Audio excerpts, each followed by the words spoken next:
Halo gengs, selamat datang kembali di channel Misteri Babe. Bagaimana kabar kalian hari ini? Semoga tetap sehat ya. Di video kali ini, kita akan menceritakan kembali sebuah kisah misteri yang tentunya kisah ini berdasarkan kisah nyata. Kisah itu adalah pertemuan Tamim Ad-Dari dengan Dajjal. Tamim Ad-Dari adalah nama seorang pelaut atau pedagang yang beragama Nasrani. Kemudian berbaiat kepada Rasulullah SAW dan masuk Islam.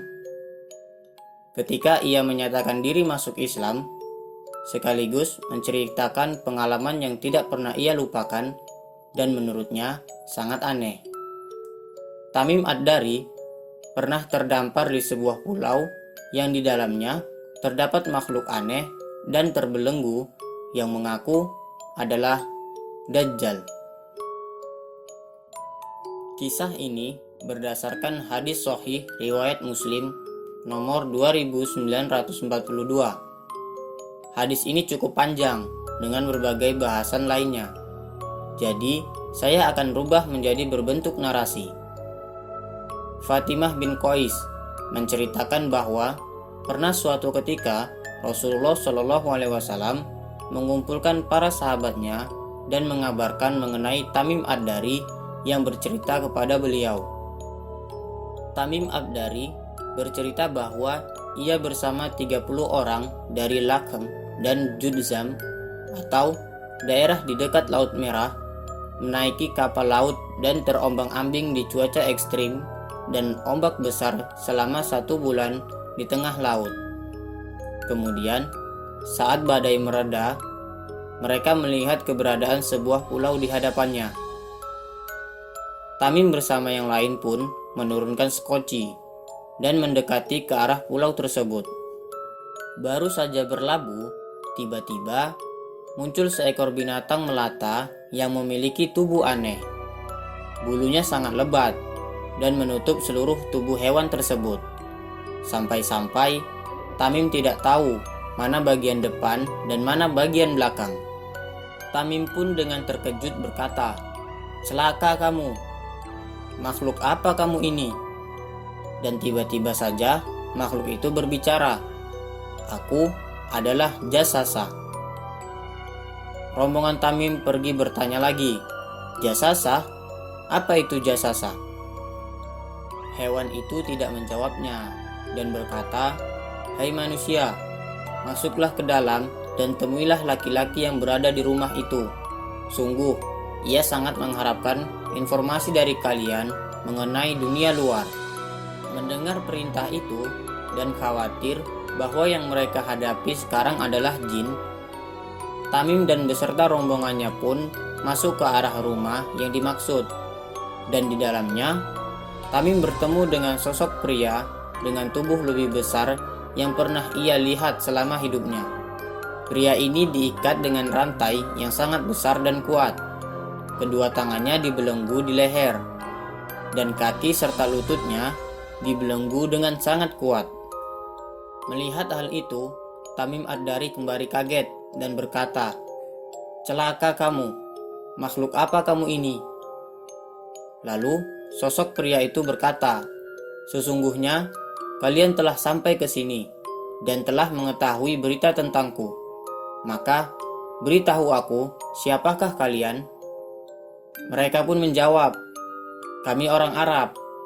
Kami berlayar di laut dan terombang-ambing selama sebulan. Dan kami akhirnya berlabuh di pulaumu ini. Hingga tiba-tiba, makhluk berambut lebat, Jasasah itu menemui kami dan menyuruh kami memasuki rumahmu ini." Laki-laki yang tengah dirantai itu lalu bertanya, "Beritahu aku mengenai kebun kurma di Baisan." Kami bertanya balik, "Apa yang hendak kau tanyakan?" Pria itu menjawab, "Apakah pohon tersebut masih berbuah?" Kami menjawab, "Iya." Pria itu berkata, "Sungguh, hampir tiba masanya, ia tidak akan lagi berbuah. Sekarang, beritahu aku tentang Danau Tabaria." Apa yang hendak kau tanyakan? Apakah di sana masih ada air? Tanya pria itu lagi. Ya, airnya sungguh melimpah, jawab kami. Pria itu berkata, sungguh, hampir tiba masanya air di sana akan lenyap. Beritahu aku tentang mata air Zugar. Apa yang hendak kau tanyakan? Apakah masih ada air di sana? Apakah penduduknya masih menggunakan air itu untuk bercocok tanam? Tanya pria itu. Ya, airnya melimpah dan penduduk di sana masih menggunakannya. Pria itu berkata, beritahu aku tentang nabi dari kaum yang buta huruf dan apa yang dia lakukan. Kami menjawab, dia sudah keluar dari Mekah dan bermukim di Madinah. Apakah ia diperangi oleh bangsa Arab? Tanya pria itu. Iya. Apa yang nabi itu lakukan pada mereka?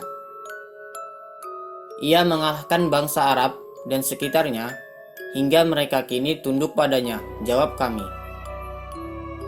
Apakah itu sudah terjadi? Kami menjawab, iya.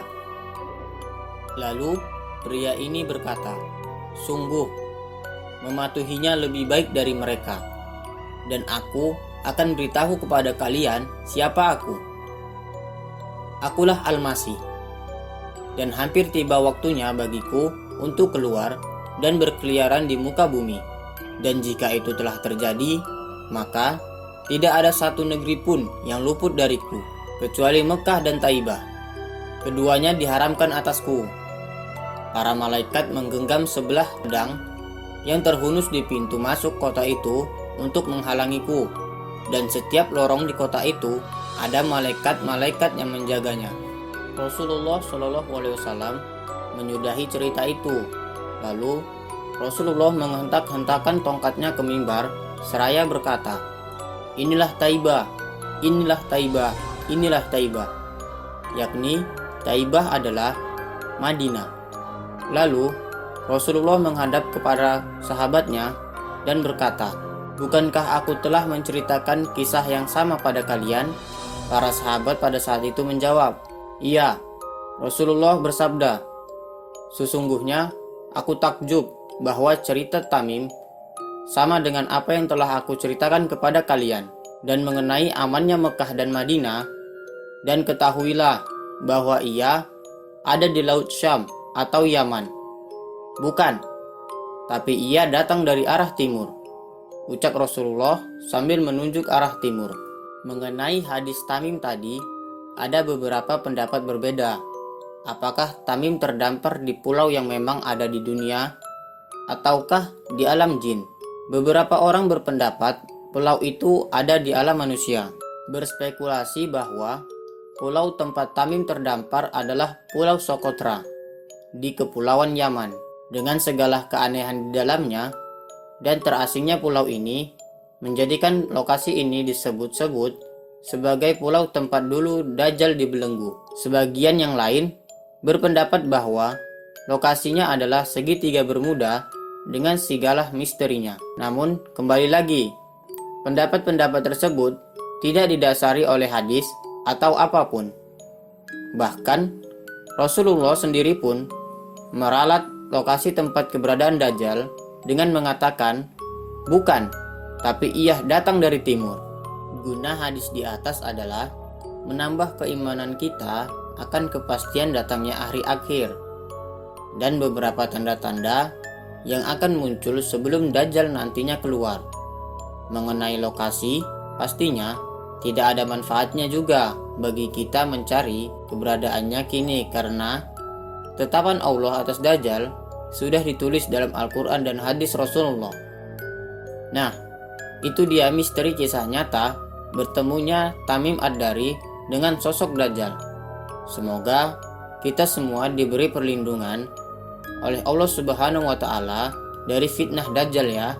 Untuk itu, jangan lupa subscribe, like, dan komen, serta share video ini agar Babe lebih semangat lagi dalam menyebarkan informasi lainnya. Terima kasih.